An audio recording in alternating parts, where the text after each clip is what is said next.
SCO conference जो है हमारी, इस रोज 12 ममालिक के सरबराहान, दर्जनों ममालिक के वफूद शंघाई कॉन्फ्रेंस के लिए इस्लामाबाद में मौजूद होंगे। एन उसी रोज पीटीआई ने एहतजाज की कॉल देकर तमाम शुबहात को तकवीत दी है कि इनका एजेंडा जो है वो पाकिस्तान दुश्मन है। पाकिस्तान के मिनिस्टर हैं, minister for planning Ahsan Iqbal साहब, इनका कहना ये है कि जी जो एससीओ की मीटिंग में हमारे यहाँ गड़बड़ करवाने की कोशिश की जा रही है और हमारा पड़ोसी मुल्क कोई नेबरिंग कंट्री है जो ऐसा करने की कोशिश कर रहा है कि एससीओ हमारे यहाँ ना हो सके। आप ये इमेजिन करें कि खुदा न खास्ता उस दिन अगर एहतजाज हो रहा हुआ तो क्या होगा। आप खुद ही सोचे 15 अक्टूबर को डी चौक में यकीनन फौज तैनात होगी। अब फौजियों के सामने किसी ने बलवे की कोशिश की तो इसका नतीजा क्या होगा? जाहिर है ना कि फसाद होगा, खून खराबा होगा, लाशें गिरेंगी, पूरी दुनिया के सामने पाकिस्तान की जगसाई होगी। सो अब क्वेश्चन ये है कि एक तरफ तो ये प्रोटेस्ट इंटरनल प्रोटेस्ट है। अब इमरान खान का ताल्लुक क्या बीजेपी से तो नहीं है कि बीजेपी से है, या इमरान खान को डॉक्टर जयशंकर के कोई दोस्त थोड़े ही हैं या मोदी साहब के सांगी थोड़े ही हैं, वो तो इंटरनल मसला है। लेकिन क्योंकि मिनिस्टर ने कह दिया कि हमसाया मुल्क, तो इससे वो देखिए हमसाया मुल्क और तरीक़ों से आपके साथ एक चैलेंजिंग पोजीशन में ज़रूर है, लेकिन ये कह देना कि जी हमसाया मुल्क पहले ही पाकिस्तान को डिस्टेबलाइज कर रहा है, अब इंडियन मीडिया को मौका मिल गया। नमस्कार, जय हिंद, वंदे मातरम। दोस्तों, राज हिंदुस्तान में आपका स्वागत है। दोस्तों, एससीओ समिट को लेकर पाकिस्तान ने भारत के खिलाफ जहर उगला है। जी हां दोस्तों, पाकिस्तान के मंत्री एहसान इकबाल ने कहा है कि पाकिस्तान का पड़ोसी मुल्क नहीं चाहता कि पाकिस्तान में एससीओ समिट हो।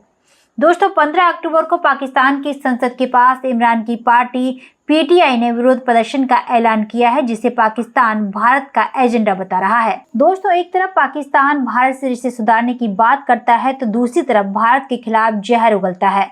15 अक्टूबर को पाकिस्तान में होने वाली एससीओ समिट पर खतरे के बादल मंडरा रहे हैं, जिसे पाकिस्तान रोकने में नाकाम नजर आ रहा है तो दुनिया भर में थू थू से बचने के लिए भारत पर आरोप लगाकर पल्ला झाड़ रहा है।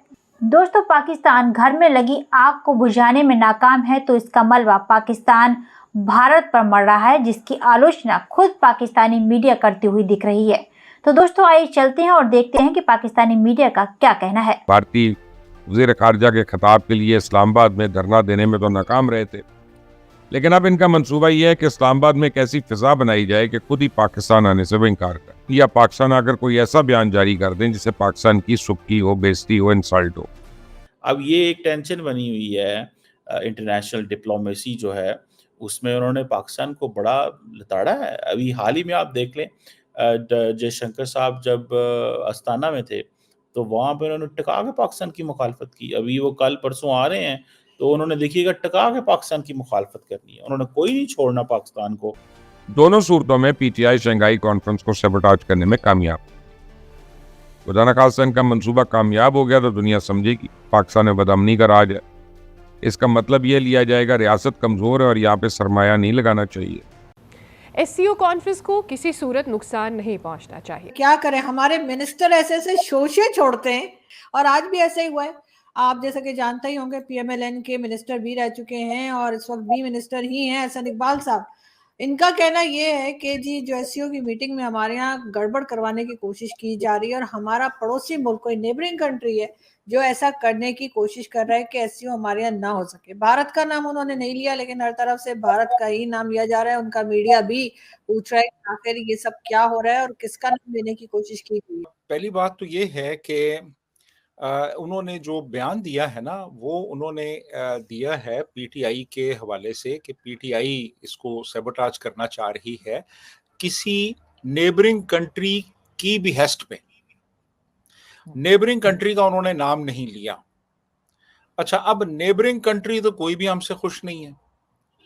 अब ये नेबरिंग कंट्री ईरान है, ये नेबरिंग कंट्री अफगानिस्तान है, ये नेबरिंग कंट्री इंडिया है, लेकिन ज्यादातर जो लोग इशारा कर रहे हैं वो यही कर रहे हैं जी कि ये गालिबन इनकी मुराद इंडिया से है, गालिबन। अब बात ये है कि पीटीआई का जो चेयरमैन है उसको तो 1 साल से आपने एक जेल में बंद किया हुआ है। और आलम ये है कि कोई बंदा जेल में अगर उसके साथ हंस के बात भी करता है तो वो भी आपकी हिट लिस्ट पे आ जाता है। उससे जो मुलाकातें हैं वो मुकम्मल तौर पे कंट्रोल्ड हैं और जेल की इंतजामिया तक के कुछ लोगों को इन्होंने पकड़ा है, इन्होंने गायब किया है, इन्होंने उनको नौकरी से फारिग करवाया है सिर्फ इस बात पे कि उनके अच्छे तल्लुकात थे इमरान खान के साथ। तो अब वो जो नेबरिंग कंट्री है वो अडियाला जेल, जिसको पता नहीं कितनी एजेंसीज मॉनिटर कर रही हैं और उसके अंदर वो जो कैदी है उसके ऊपर वो उन्होंने अपनी निगाहें जमाई हुई हैं, तो वो कैसे वो जो नेबरिंग कंट्री है वो फिर वो यानी वो जेल की जो फसीलें हैं उनके अंदर से वो जाके वो उससे वो राब्ता कर रहे हैं और वो वहां से अपने कारकुनों को कह रहा है कि यार आप प्रोटेस्ट करें और जाके एससीओ को आप नाकाम बनाएं। तो कहने का मतलब ये है कि ये बंदा जो है ना, ये इसको एक समझदार आदमी समझा जाता था, समझदार आदमी समझा जाता था, लेकिन पिछले कुछ अरसे से पता नहीं क्या हुआ है ऐसे ये इसने कोई इस किस्म के अजीबोगरीब बयानात देने शुरू कर दिए हैं ये एहसन इकबाल ने। अब ये बजाते खुद एक इंतहाई गैर जिम्मेदाराना बयान है कि यार एक मुल्क जो है, गालिबन इशारा इनका इंडिया ही की तरफ है कि वो एक पार्टिसिपेट कर रहा है, उनका फॉरेन मिनिस्टर आ रहा है और आपने ये इस किस्म का एक लायानी बयान दे दिया है जिसका कोई प्रूफ ही नहीं है आपके पास। जी आरजू। सर ये क्या कह रहे हैं, ये चाह रहे हैं कि इंडिया की तरफ से या किसी और कंट्री, नेबरिंग कंट्री की तरफ से कोई सख्त किस्म का स्टेटमेंट आए और फिर एक हंगामा शुरू हो जाए, या ये डॉक्टर जयशंकर को रोकने की कोशिश कर रहे हैं क्योंकि इनको उम्मीद नहीं थी कि वो आएंगे? क्या ये उनके खौफ से ये इस किस्म की स्टेटमेंट निकल रही है इनके पास से?